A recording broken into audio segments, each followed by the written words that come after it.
Hey folks, in this interview, I'm sitting down with Tema Staig. She's the executive producer of Women in Media.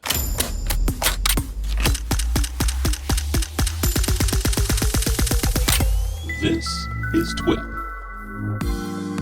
Hey, welcome back to another episode of This Week in Photo. I am your host, Frederick Van Johnson. Today, we're going to have a different conversation. I told Tema this when we met up in Vegas for a little bit. I told her that on This Week in Photo, there has been a discernible lack of women and just a shining a light on what women are doing in media and photography and all that stuff. And not for lack of trying. That's just the way the show has laid out. Maybe it's my fault, maybe it's not my fault, but I'm correcting it right now, and I'm going hard on this to have this deep conversation with Tema, who is, like I said at that little tease there, she's the executive director of Women in Media. So I'm going to the source to get the answers on that. So Tema, welcome to This Week in Photo. How are you doing? Hello. Thank you so much for inviting me.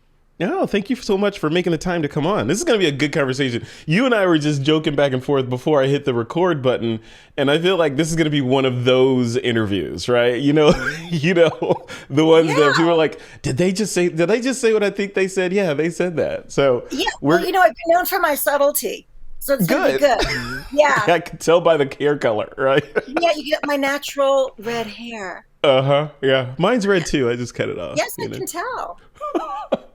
All right, let's start with introductions, right? You are executive producer, Women in Media. What else? What does that mean? What does that mean on a day-to-day, day-in-the-life type thing? So I'm an executive producer, that is true, but I'm also the executive director of Women in Media. I'm the founder.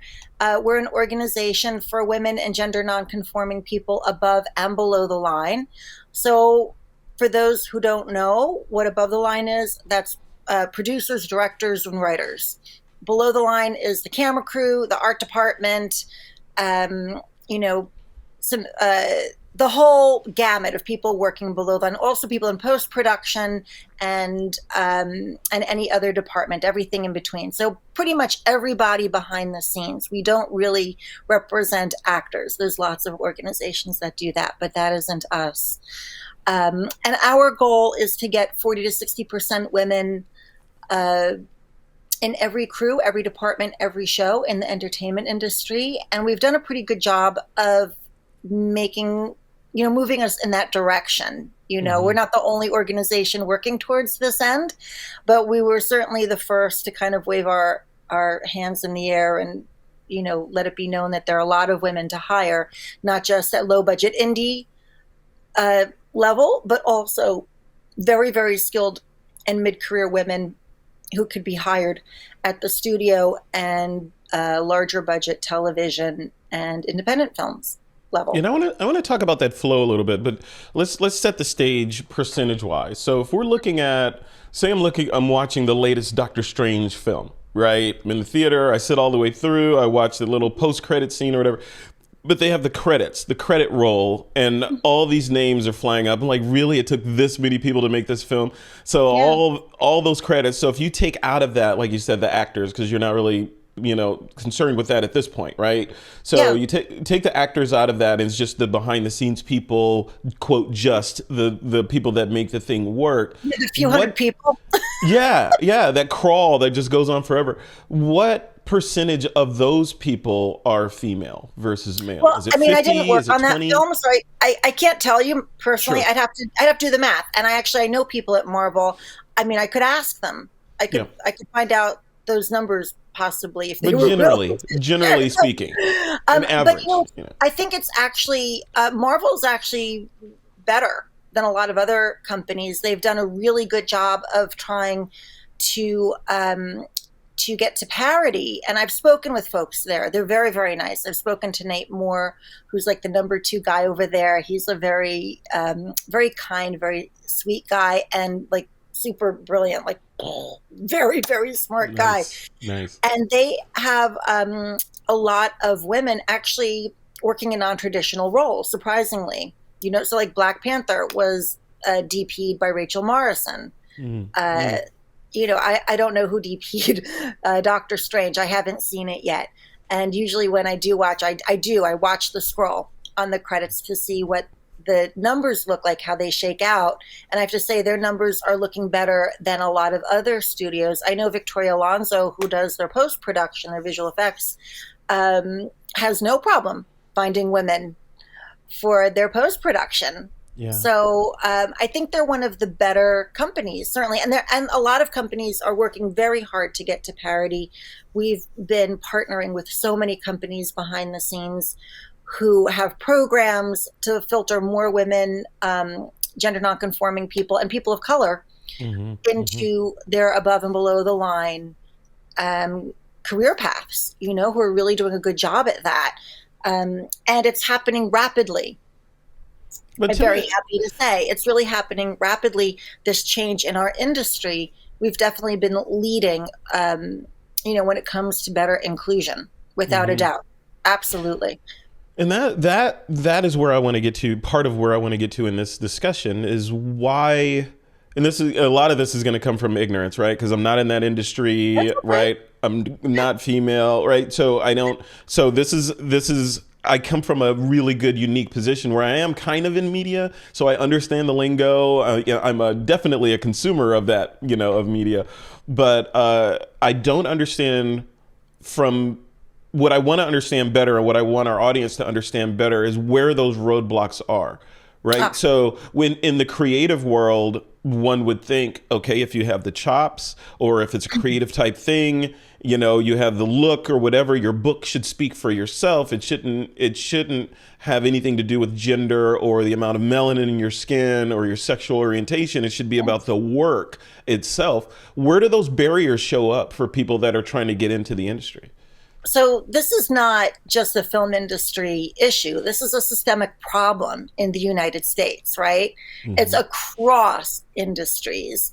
I just happen to be involved in the entertainment industry. Yeah. So, when I talk to friends in tech, it's the same nonsense. When I talk to people in any industry, all the women tell me it's the same garbage, different industry.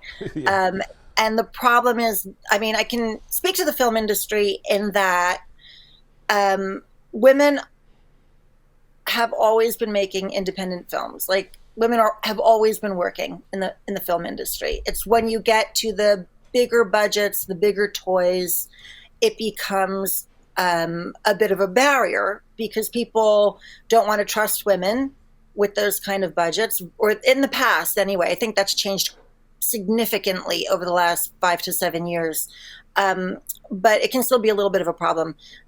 People they're not necessarily used to seeing women in what would be considered a non-traditional role, even though it isn't necessarily something that would be male specific. I don't know what would be male specific. Nothing requires testosterone necessarily to do. It requires a lot of organizational thought. And sometimes there is a lot of muscle involved, but I know a lot of women who are outrageously strong and far stronger than a lot of guys physically, amazingly. So sometimes it's like people saying kind of dumb things like, I've never seen a woman do that job before. Wow. Or being the only woman on location scout, which is what happened to me a lot. I would literally be the only woman in the van. And that began to drive me kind of nuts. Or we get paid less, or we get second guessed. That happens too. Or we don't get the opportunities that men traditionally have gotten to make our films. Or the other thing was this whole director jail idea, where if a woman made a film and it was a hit, she might get a second chance, maybe, at the studio level. And if that second film didn't exceed expectations, she would not get another chance to make a feature film. And she would then go to television, which 20, 30 years ago was considered director jail. Not even that long ago. It's only like recently TV is the real place to be. And honestly, that's because women went to director jail, TV at the time, and changed the industry. They brought their creativity. They brought a different way to look at the world. They, because TV at the time was lower budget and less prestigious, women could make some very exciting television, which then changed the industry, right? So now that's the place to be. And as a result, now guys want to be there because now it's more prestigious. And that's why film is kind of falling away a little bit, because men want to go where the money and the prestige is, understandably. But women set that groundwork because people didn't want to see the same old, which is kind of what we've gotten in a film, right? We've kind of seen a lot of the same films over and over again. And when you have a dearth of inclusive voices, diverse voices, where, everybody wants to see themselves on screen, but more attractive and more heroic, right? We all do. That's just real. Yeah, absolutely. Yeah. Right? That's why you see this lady behind me, right? But we all want to see that.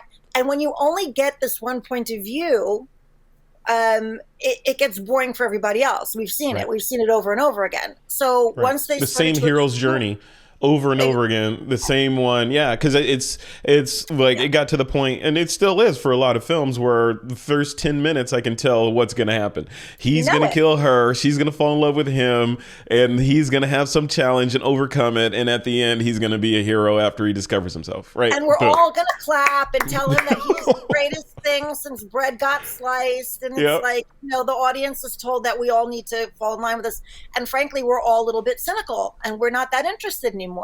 So when you get different views, like I know when I saw Black Panther and like the warrior women of Wakanda come out, they're like I'm going to spoil it for a minute, that part where she's on the car and she's like got her spear, and I was like screaming. I was like like my, luckily it was like a matinee. I like to go when it's quiet. I'm like freaking out, like so happy, because I'm like, that's me. That's me. That's the me I'm meant to be. Metaphorically. I don't know to, high-tech spear or anything. Yeah, exactly. Well, it's coming. It's like I'm there with my family. My family's like, oh my God. But they're feeling it too. And this is the thing, like, we've had that moment where, the white, nothing wrong with the white guys, but the white guy like puffs up and, he's about to go into battle and very heroic.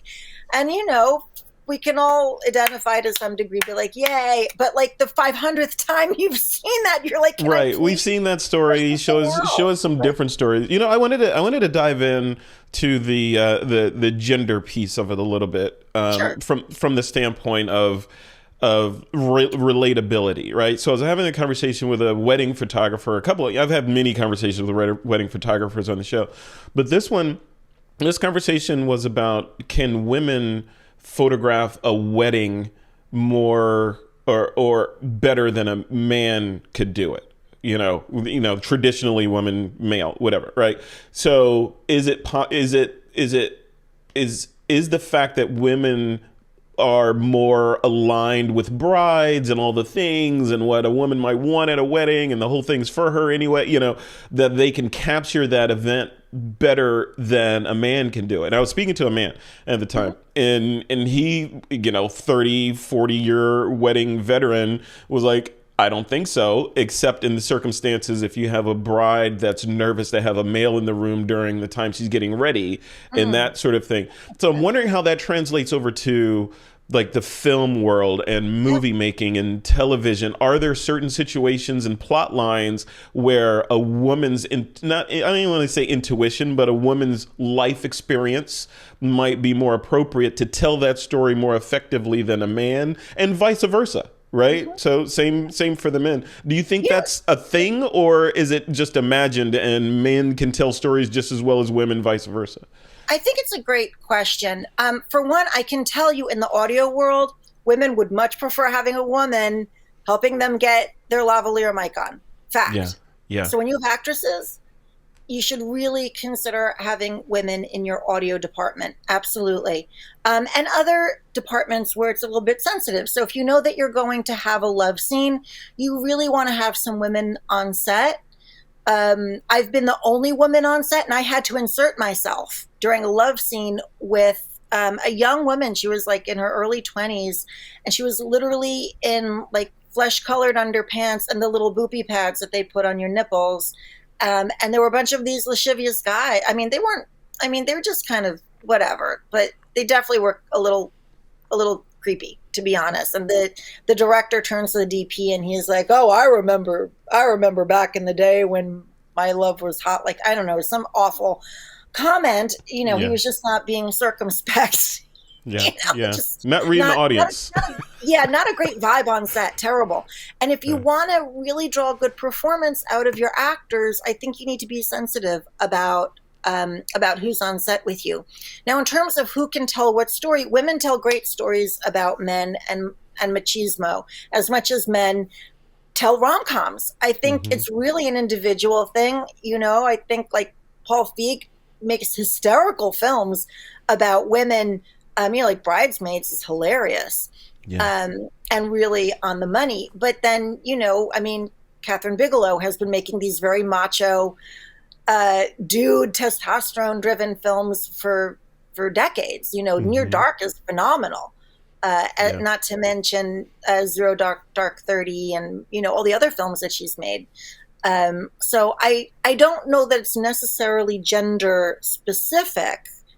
But I think it really has to do with the sensibility of the director, because like I say, George Cukor was making The Women back in the day. And then Clark Gable got him fired from Gone with the Wind because he considered him a woman's director. So what does that mean? Air quotes. Yeah. She's for the audio listeners, she put up air quotes around that. Oh, yeah. Sorry about that. Yeah. So air quotes, like there are guys who've been considered quote unquote women's directors. So I've never heard a woman. What does that mean? Is that like a woman whisperer or something? Like, what is that? I guess like they have a sensitivity or sensibility. I don't know. I think it was probably considered like a slam, like, I don't know. Like, okay. Kind of like trying to put them down. Like that's a bad thing. So you got to put only in front of it, right? Yeah. But I don't know. But I think, I'm not saying Clark Gable wasn't at all misogynist. I mean, that's entirely. That's a whole nother story. Right there. That's a whole nother story. Yeah, that's another podcast. We'll do the history of misogyny. Different. Yeah. That's a film that needs to get made. Ava DuVernay, make that film.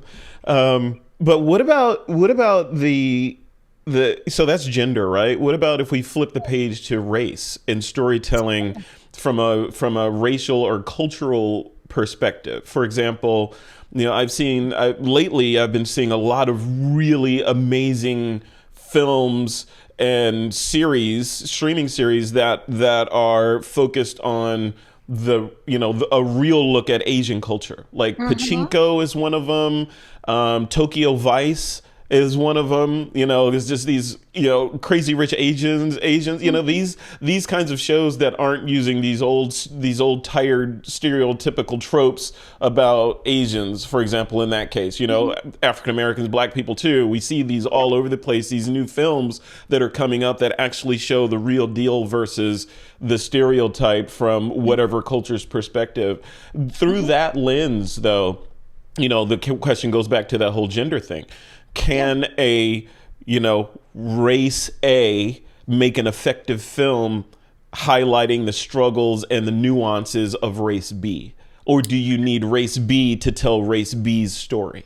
What do you think? So I'm of the mind that there should be many people telling these stories, right? So we get different perspectives and different points of view.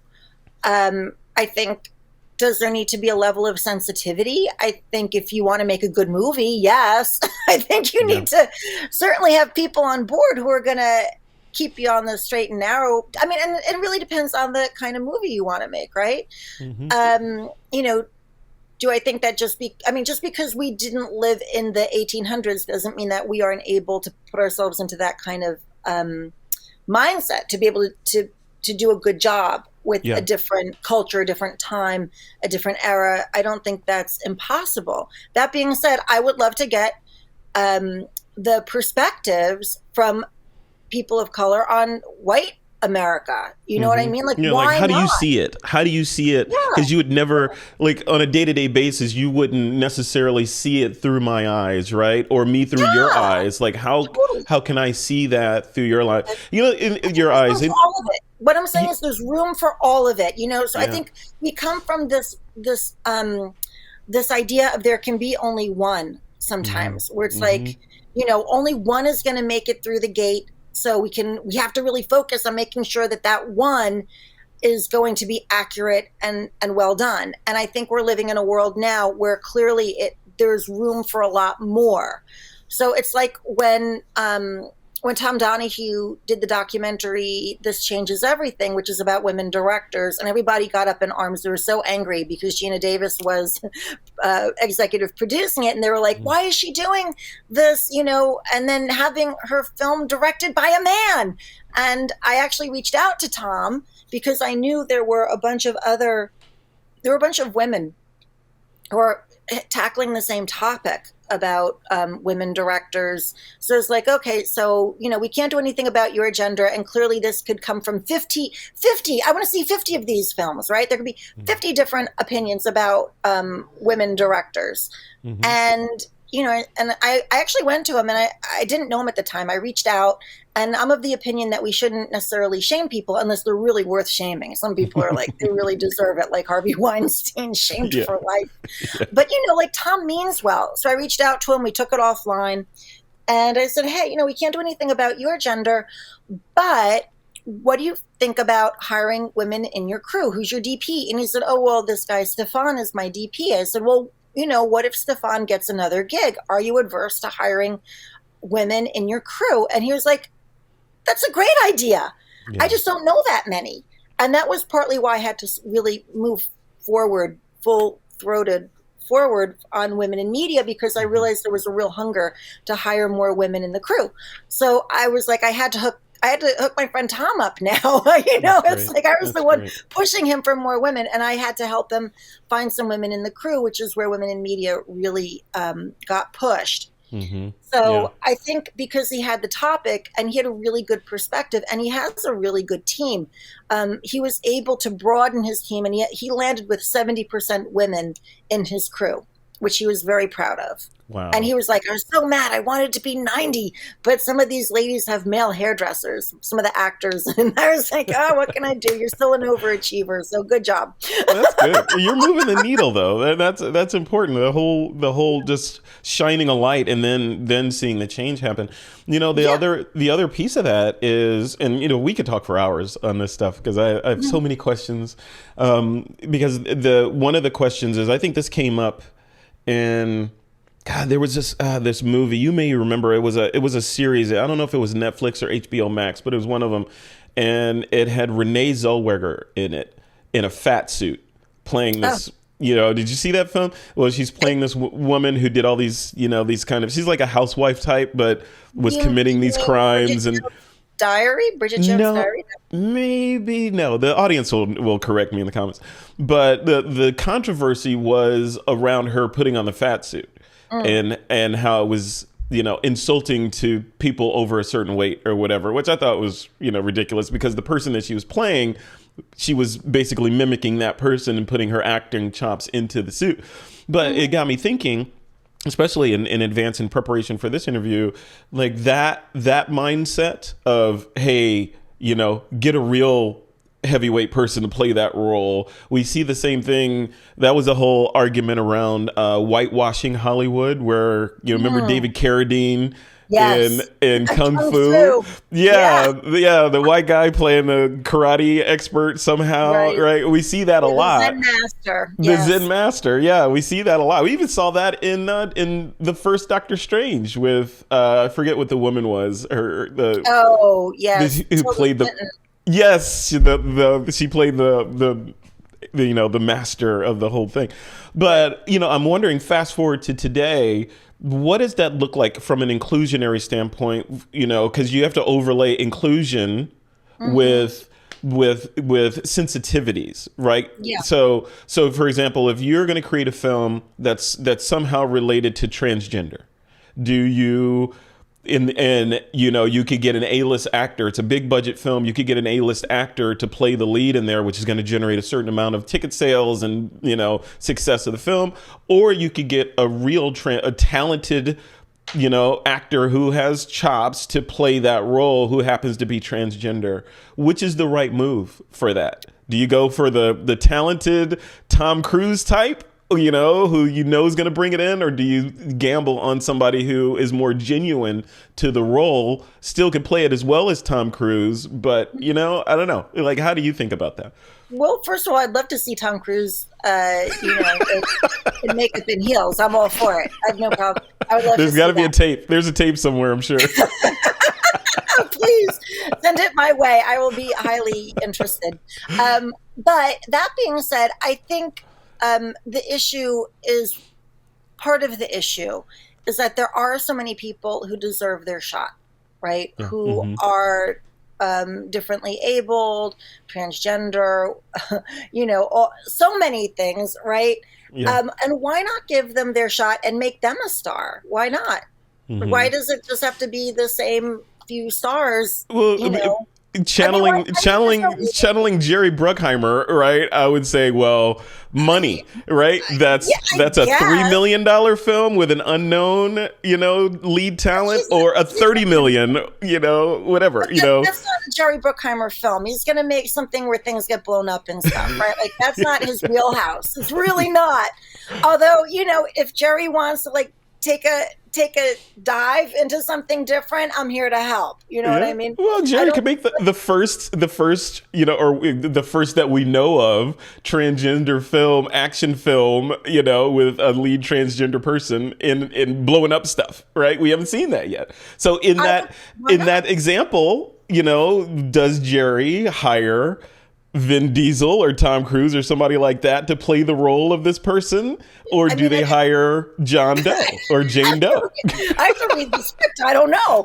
I would really have to check out the script. I can help him with his casting decisions if he really needs help with. You heard it here first. I think every script is completely different, and it's hard to make a blanket. It's like when people will ask, I would have people ask me when I was a production designer, they would say, "Oh, I want to build a spaceship. How much is it going to cost me?" I'd be like, well, I need to read your script, number one, and then I'd have to freaking design your spaceship. Right. And where are you trying to go? Yeah. What's your budget? Yeah. Yeah, I'd have to be knee deep into the job, not completely designed clearly, but I'd have to know some details, like how much of this are we going to see? There's so many variables with making a movie and making it well that it's really hard to make blanket statements. It's like I tell people, making a film is like dating. It's the same but different every time. Now, if you're doing a film that is about somebody who has lived experience, who is a transgender person, I think clearly whoever's cast would need to make their own decision about that. But I think for the authenticity, if that's the kind of film, if you're making a serious, authentic film about somebody who's transgender, there is no reason not to do a search for the next hot transgender actor or actress. Right. That being said, there's no reason why transgender people can't play cis people. Why not? Right. It should just be whoever, like we were saying before, whoever has the chops for the gig, regardless of what's going on downstairs. That's what I say. Go for the talent. Find the talent. Right. Yep. Find the people who are really, really talented, who are going to fulfill the needs of your film. And if you have a cis straight woman and you need to fulfill that role, you may find a gorgeous transgender woman who is going to be perfect. So, just go for the talent, really. I love it. Well, speaking of going for the talent, is a perfect segue. Thank you. We did not plan this, but tell me about Women in Media and why you built the site, what it's all about. I'm going to bring up the site here for the folks that are watching while you describe it. So tell me what's going on here with Women in Media. And that's women in the letter N media.com. Right. Exactly. Well, it's womenenmedia.com if you're going to the site, but the organization is Women in Media. So you're absolutely right. So we're an organization, like I was saying, for women in the entertainment industry. We have events, as you can see, we have events and initiatives, all designed to help women and gender nonconforming folks build their career trajectory. Right. So we have the Parity in Action Pledge, which is all about people hiring equitably, which is free to sign, of course. And you can get the Parity in Action badge, which says that you've hired between 40 and 60% women and gender nonconforming folks. We have a form that is easy to fill out, an Excel form that will calculate everything for you, nice and easy. It's actually a really great tool if you're in process of hiring and you want to make sure that you're hiring equitably. You can definitely use our form to kind of get an idea of where your numbers are landing. So that's really helpful. You can find all of that on our website. We have events all the time. We have all kinds of initiatives. We were just at NAB, and now we're on our way to Scenic, which is going to be pretty big. We're going to have a booth with a lounge. We're going to have a whole bunch of panels all day, every day at the booth. And we're also going to have a booth tour, so you can come along, join us. We're going to go to a few favorite vendors. We're going to have concerted FaceTime where we get to talk to the vendors and they get to talk to us, and we get to play with the gear. It's so much fun. And then we're going to have a main stage conversation as well. We'll do a panel there. And we're going to be doing our Altitude Awards, which is for women cinematographers, camera operators, and gaffers, where we're going to be gifting. There you go. We're going to be gifting 4 lucky winners a whole bunch of stuff. So they're going to get, the first prize is $3,000 cash money, make it rain. And the use of Zeiss lenses for a week, anywhere in the continental US. Second prize is $1,000 cash money and 2 runners up at $500 cash. We're also going to get director's chairs from our friends at Filmcraft. And those folks are going to be invited to be on a panel with a lot of our judges, many of whom are in the American Society of Cinematographers, or they're, executives at Paramount, big name directors. All kinds of very cool people are involved in this initiative. So we highly recommend, if you haven't applied yet, you have until May 15th to apply. Yep. If you're you have to be a member of the organization. Okay. And definitely go to the website and do that pronto. Apply right away. Oh, yeah. We're in this window right here. Yeah. Absolutely. Yeah, getting tight. So you need to apply right away. And then join us at Scenic. And actually, a lot of our events are open to the public. Many of them, we want to educate everybody. And we're very much of the mind that we want our members and supporters to be the most hireable people on the planet, right? Mm-hmm. So if you're a Women in Media pro or student member in particular, you have an entree to so much education. We talk to people at volumetric stages, visual effects, where we have a lot of vendor partners who love that our members are very excited about the gear. Our members are very technical. Some are less so, like producers. Clearly, we don't expect producers to know everything about lenses, but right. We do like our members in general. We want our members to understand certainly a lot of the basics of the technology and what's coming up. So we give them the opportunity to upskill on the regular. We're friends with DaVinci Resolve. So when they have trainings, they let us know. And we let our members know so they can learn more about workflow and post-production, all the things that make you a better filmmaker in general. And not just across the board. We have illumination training coming up, which is with Manhattan Beach Studios. MBS Stages, they own stages all over the world, like 1 million stages. They own Pinewood, all the Pinewoods, which they've changed names of what the Pinewoods are now, but they've got the Pinewoods, they've got Television City, Manhattan Beach Stages, Raleigh, CBS Radford. And through a partnership with them, we've been doing hands-on training for women in the grip department, electrics department, and we have done one for carpentry and scenic art. And women have gotten hired from those jobs and moved up very, very quickly, including a number of women have gotten to the union. They're like the grip union. We got a woman in the grip union. So that's awesome. Go figure. Yeah. So membership wise, what are the membership levels, and what if someone's listening to this, they want to get involved? I'm assuming they go to the website and go to membership and perks, right? And then take me through these areas that we're looking at. So So we have, you're on the page? Great. Yep. So there's pro membership, which is $90 a year for the dues. And with that, you get a Crew List profile, which is very powerful. You get to put all of your professional information on there. You can put your IMDb, your resume, your website, a reel, SoundCloud if you're in film composition or music or sound, any awards that you've won.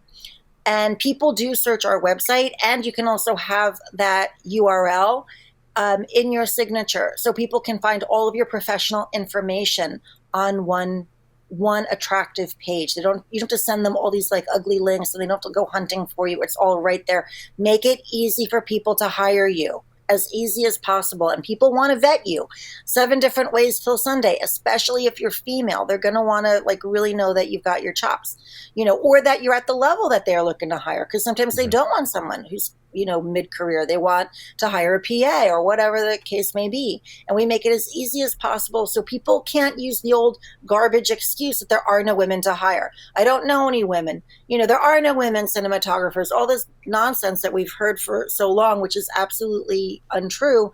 And we prove them otherwise every time they go to our Crew List. So there's that. And then student membership is the same thing, but we do give a break to students because, hey, I went to graduate school. I know how expensive it is. I know how hard it is to get started out of the gate. So we do give a half price discount to our student members. And then we have Friends of Women in Media, and those are people who are interested in the industry who aren't necessarily in the industry sometimes, or maybe they don't have enough credits to get into pro or student membership. And by the way, in order to qualify, you have to have at least a couple of credits. We want to make sure that people aren't dilettantes or that they aren't say yoga instructors, because that has happened where a yoga instructor, they're like, oh, I made a video of myself, and they think they can market themselves on our website. And it's like, nobody's looking. I love yoga. Nobody's looking to hire yoga instructors from our website. They want somebody who's actually interested in the departments. So we don't want to take their money. We don't want to waste their time or take their money. So there's that. And then we also have executive membership, which is, for a slightly higher level. That's for people who aren't really looking to get hired. They're already sort of like, they've got a gig. They don't need a gig, but they do like to do some lateral networking. And we have some unlisted events for them very often that are strictly for people working at a much higher level. They are fully committed to hiring women and bringing them up. And also they're looking for lateral networking and have a very clearly defined passion for inclusion and parity in the industry.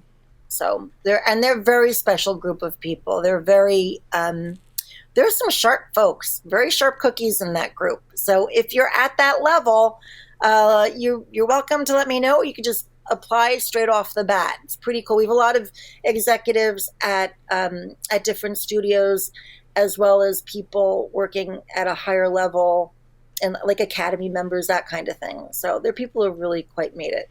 I love it. Really cool. Great. It's great what you're doing. And thank you for coming on the show and talking about all this stuff and putting up with my hard questions. I know I put you on the spot. I put the spotlight on you. Like, he's making me talk about this stuff. But, hey, it's fine. Are you kidding? That's my job usually. I'm okay with that.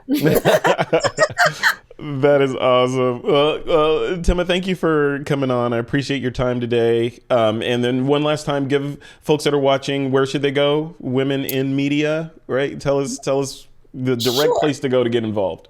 So you can go to womenmedia.com. So WOMEN, the letter N, media, media.com. You can find us on Instagram. That's Women in Media Inc. And on Twitter at Women in Media. And you can follow me personally. I'm Tema Staig. I'm on Instagram. And on Twitter, I'm TL Staig. So thank you. Excellent. This has been very fun.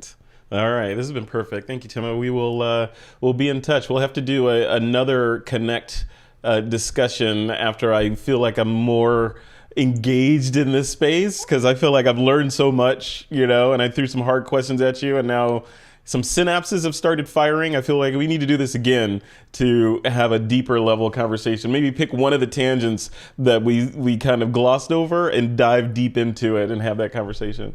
But Thank you. I'd love to come back, and I'm going to introduce you to a whole bunch of other women. I know so many ladies who would be terrific on your show. That would be great.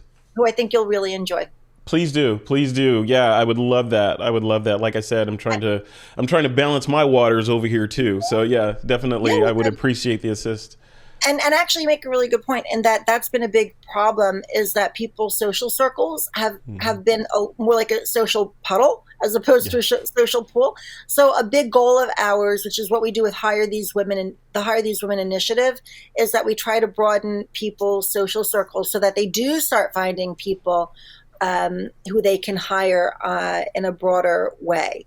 And that's another story. That'll be another tangent for another day, why that came about. Oh, we're gonna be talking a lot. So folks, get used to. Let me put you on the screen. Get used to this face, because we're gonna have this face.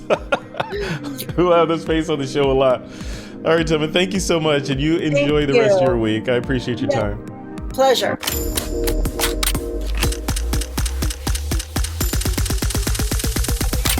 This is TWiP.